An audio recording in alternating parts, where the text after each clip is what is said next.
ന്യായാധിപന്മാരുടെ പുസ്തകത്തിൽ നിന്നുള്ള വായന 6-ാം അധ്യായം 1 മുതൽ 40 വരെയുള്ള വാക്യങ്ങൾ. ഗിദെയോൻ. ഇസ്രായേൽ ജനം കർത്താവിൻ്റെ മുൻപിൽ തിന്മ ചെയ്തു.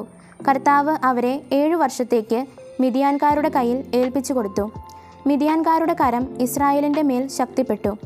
അവരെ ഭയന്ന് ഇസ്രായേൽ ജനം പർവ്വതങ്ങളിൽ മാളങ്ങളും ഗുഹകളും ദുർഗങ്ങളും നിർമ്മിച്ചു.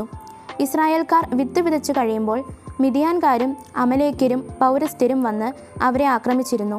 അവർ ഇസ്രായേലിനെതിരായി താവളമടിച്ച് ഗാസായുടെ പരിസര പ്രദേശം വരെയുള്ള വിളവെല്ലാം നശിപ്പിച്ചിരുന്നു.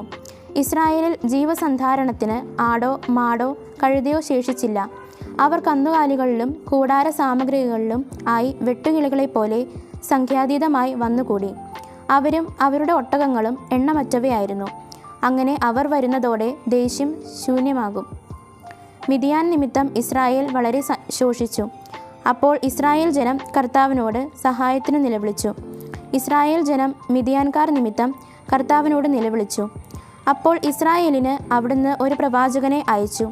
അവൻ അവരോട് പറഞ്ഞു, ഇസ്രായേലിൻ്റെ ദൈവമായ കർത്താവ് അരുളി ചെയ്യുന്നു, ഈജിപ്തിൽ നിന്ന് ദാസ്യഭവനത്തിൽ നിന്ന് നിങ്ങളെ ഞാൻ ഇറക്കിക്കൊണ്ടുവന്നു. ഈജിപ്തുകാരുടെയും പീഡകരുടെയും കയ്യിൽ നിന്ന് നിങ്ങളെ ഞാൻ മോചിപ്പിച്ചു. നിങ്ങളുടെ മുൻപിൽ അവരെ ഞാൻ തുരത്തി. അവരുടെ ദേശം നിങ്ങൾക്ക് തന്നു. ഞാൻ നിങ്ങളെ ഉദ്ബോധിപ്പിച്ചു. ഞാനാണ് നിങ്ങളുടെ ദൈവമായ കർത്താവ്. നിങ്ങൾ വസിക്കുന്ന ദേശത്തെ അമോര്യരുടെ ദേവന്മാരെ നിങ്ങൾ വന്ദിക്കരുത്. എന്നാൽ എൻ്റെ വാക്ക് നിങ്ങൾ വകവച്ചില്ല. അന്നൊരിക്കൽ കർത്താവിൻ്റെ ദൂതൻ ഓഫ്രായിൽ വന്ന് അബിയേസർ വംശജനായ യോവാഷിൻ്റെ ഓക്കുമരത്തിന് കീഴിൽ ഇരുന്നു. യോവാഷിൻ്റെ പുത്രൻ ഗിദെയോൻ മിദ്യാൻകാർ കാണാതിരിക്കാൻ വേണ്ടി മുന്തിരിച്ചക്കിൽ ഗോതമ്പ് മെതിക്കുകയായിരുന്നു. കർത്താവിൻ്റെ ദൂതൻ അവന് പ്രത്യക്ഷപ്പെട്ടു പറഞ്ഞു, ധീരനും ശക്തനുമായ മനുഷ്യ, കർത്താവ് നിന്നോട് കൂടെ. ഗിദെയോൻ ചോദിച്ചു, പ്രഭോ, കർത്താവ് ഞങ്ങളോട് കൂടെ ഉണ്ടെങ്കിൽ എന്തുകൊണ്ടാണ് ഇതെല്ലാം ഞങ്ങൾക്ക് സംഭവിക്കുന്നത്? ഈജിപ്തിൽ നിന്നു കർത്താവ് ഞങ്ങളെ കൊണ്ടുവന്നില്ലയോ എന്ന് പറഞ്ഞുകൊണ്ട് ഞങ്ങളുടെ പൂർവികന്മാർ വിവരിച്ചു തന്ന അവിടുത്തെ അത്ഭുത പ്രവൃത്തികൾ എവിടെ? എന്നാൽ ഇപ്പോൾ കർത്താവ് ഞങ്ങളെ ഉപേക്ഷിച്ച് മിദ്യാൻകാരുടെ കയ്യിൽ ഏൽപ്പിച്ചിരിക്കുന്നു. കർത്താവ് അവൻ്റെ നേരെ തിരിഞ്ഞു പറഞ്ഞു, നിന്റെ സർവ്വശക്തിയോടും കൂടെ പോയി ഇസ്രായേല്യരെ മിദ്യാൻകാരുടെ കയ്യിൽ നിന്ന് മോചിപ്പിക്കുക. ഞാനാണ് നിന്നെ അയക്കുന്നത്. ഗിദെയോൻ പറഞ്ഞു, അയ്യോ കർത്താവേ, ഇസ്രായേലിനെ രക്ഷിക്കാൻ എനിക്കെങ്ങനെ കഴിയും? മനാസയുടെ ഗോത്രത്തിൽ എൻ്റെ വംശം ഏറ്റവും ദുർബലമാണ്. എൻ്റെ കുടുംബത്തിൽ ഏറ്റവും നിസ്സാരനുമാണ് ഞാൻ. കർത്താവ് അവനോട് പറഞ്ഞു, ഞാൻ നിന്നോട് കൂടെ ഉണ്ടായിരിക്കും. ഒറ്റയാളെ എന്ന പോലെ മിദ്യാൻകാരെ നീ നിഗ്രഹിക്കും. അവൻ പറഞ്ഞു, അവിടുന്ന് എന്നിൽ സംപ്രീതനാണെങ്കിൽ അവിടുന്നാണ് എന്നോട് സംസാരിക്കുന്നത് എന്നതിന് ഒരടയാളം തരണം. ഞാൻ തിരിച്ചു വരുന്നതുവരെ അങ്ങ് ഇവിടെ നിന്ന് പോകരുതേ. ഞാൻ എൻ്റെ കാഴ്ച തിരുമുൻപിൽ കൊണ്ടുവരട്ടെ. അവിടുന്ന് പറഞ്ഞു, നീ തിരിച്ചു വരുന്നതുവരെ ഞാൻ കാത്തിരിക്കാം. ഗിദെയോൻ വീട്ടിൽ പോയി ഒരാട്ടിൻകുട്ടിയെ പാകം ചെയ്തു. ഒരു ഏഫാ മാവ് കൊണ്ട് പുളിപ്പില്ലാത്ത അപ്പവും ഉണ്ടാക്കി.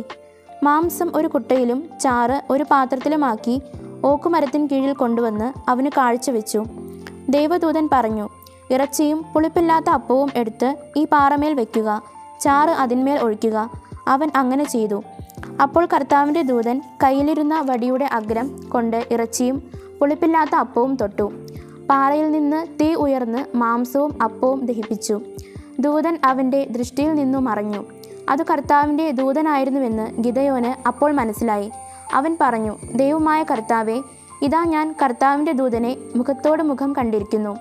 കർത്താവ് പറഞ്ഞു, സമാധാനമായിരിക്കുക, ഭയപ്പെടേണ്ട, നീ മരിക്കുകയില്ല. ഗിദെയോൻ കർത്താവിന് ഒരു ബലിപീഠം പണിതു. അതിന് യാഹ്വേ ഷലോം എന്നു പേരിട്ടു. അബിയേസർ വംശജരുടെ ഓഫ്രായിൽ അത് ഇന്നും ഉണ്ട്. ആ രാത്രി കർത്താവ് അവനോട് കൽപ്പിച്ചു, നിന്റെ പിതാവിൻ്റെ 7 വയസ്സുള്ള രണ്ടാമത്തെ കാളയെ കൊണ്ടുവരിക. അവൻ ഉണ്ടാക്കിയിട്ടുള്ള ബാലിൻ്റെ യാഗപീഠം ഇടിച്ചു നിരത്തുകയും അതിൻ്റെ സമീപത്തുള്ള അശേരാ പ്രതിഷ്ഠ വെട്ടിവീഴ്ത്തുകയും ചെയ്യുക. ഈ ദുർഗത്തിൻ്റെ മുകളിൽ കല്ലുകൾ യഥാക്രമം അടുക്കി നിന്റെ ദൈവമായ കർത്താവിന് ഒരു ബലിപീഠം പണിയുക. വെട്ടിവീഴ്ത്തിയ അശേരാ പ്രതിഷ്ഠയുടെ തടി കത്തിച്ച് ആ രണ്ടാമത്തെ കാളയെ ദഹനബലിയായി അർപ്പിക്കുക. ഗിദെയോൻ വേലക്കാരിൽ 10 പേരെയും കൂട്ടി പോയി കർത്താവ് പറഞ്ഞതുപോലെ ചെയ്തു. എന്നാൽ അവൻ്റെ കുടുംബക്കാരെയും പട്ടണവാസികളെയും ഭയന്ന് പകലല്ല രാത്രിയാണ് അത് ചെയ്തത്. അതിരാവിലെ പട്ടണവാസികൾ ഉണർന്നപ്പോൾ ബാലിൻ്റെ യാഗപീഠം തകർന്നിരിക്കുന്നതും അടുത്തുണ്ടായിരുന്ന അശേരാ പ്രതിഷ്ഠ നശിപ്പിച്ചിരിക്കുന്നതും പുതിയതായി പണിത ബലിപീഠത്തിന്മേൽ രണ്ടാമത്തെ കാളയെ അർപ്പിച്ചിരിക്കുന്നതും കണ്ടു. ആരാണിത് ചെയ്തത്? അവർ പരസ്പരം ചോദിച്ചു.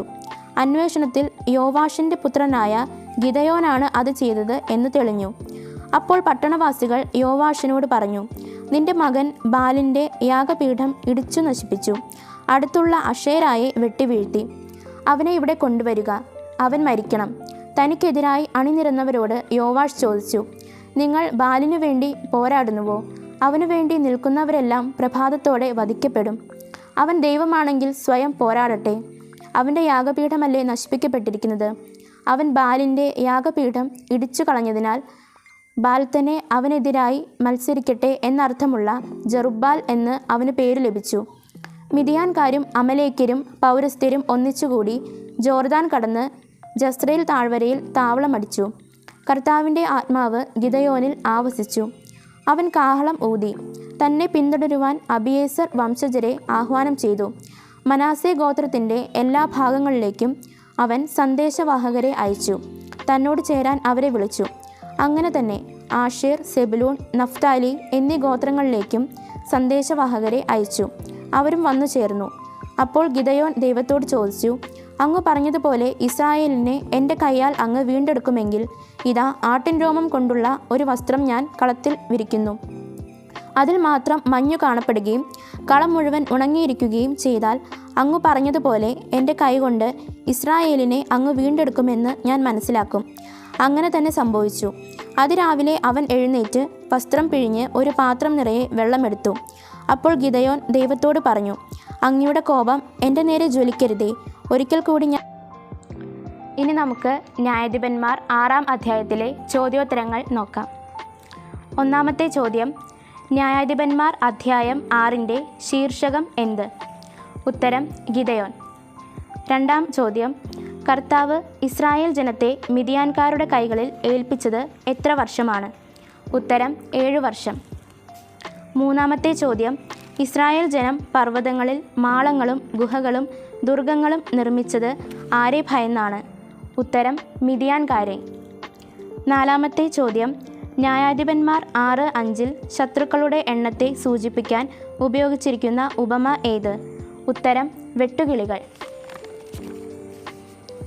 അഞ്ചാമത്തെ ചോദ്യം, മിദിയാൻ നിമിത്തം ഇസ്രായേൽ വളരെ ശോഷിച്ചപ്പോൾ ഇസ്രായേൽ ജനം എന്താണ് ചെയ്തത്? ഉത്തരം കർത്താവിനോട് സഹായത്തിന് നിലവിളിച്ചു. ആറാമത്തെ ചോദ്യം, ഇസ്രായേൽ ജനം മിദിയാൻകാർ നിമിത്തം കർത്താവിനോട് നിലവിളിച്ചപ്പോൾ അവിടുന്ന് എന്താണ് ചെയ്തത്? ഉത്തരം ഒരു പ്രവാചകനെ അയച്ചു. ഏഴാമത്തെ ചോദ്യം, നിങ്ങൾ വസിക്കുന്ന ദേശത്തെ ആരെ നിങ്ങൾ വന്ദിക്കരുത് എന്നാണ് ന്യായാധിപന്മാർ 6:10 പറയുന്നത്?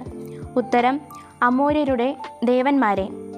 എട്ടാമത്തെ ചോദ്യം, ഓഫ്രയിലെ യോവാഷിൻ്റെ ഓക്കുമരച്ചുവട്ടിൽ ഇരുന്നത് ആര്? ഉത്തരം കർത്താവിൻ്റെ ദൂതൻ. ഒമ്പതാമത്തെ ചോദ്യം, യോവാഷ് ഏതു വംശത്തിൽപ്പെട്ടവൻ ആയിരുന്നു? ഉത്തരം അബിയേസർ വംശം. പത്താമത്തെ ചോദ്യം, ഗിദയോൻ്റെ പിതാവ് ആര്? ഉത്തരം യോവാഷ്.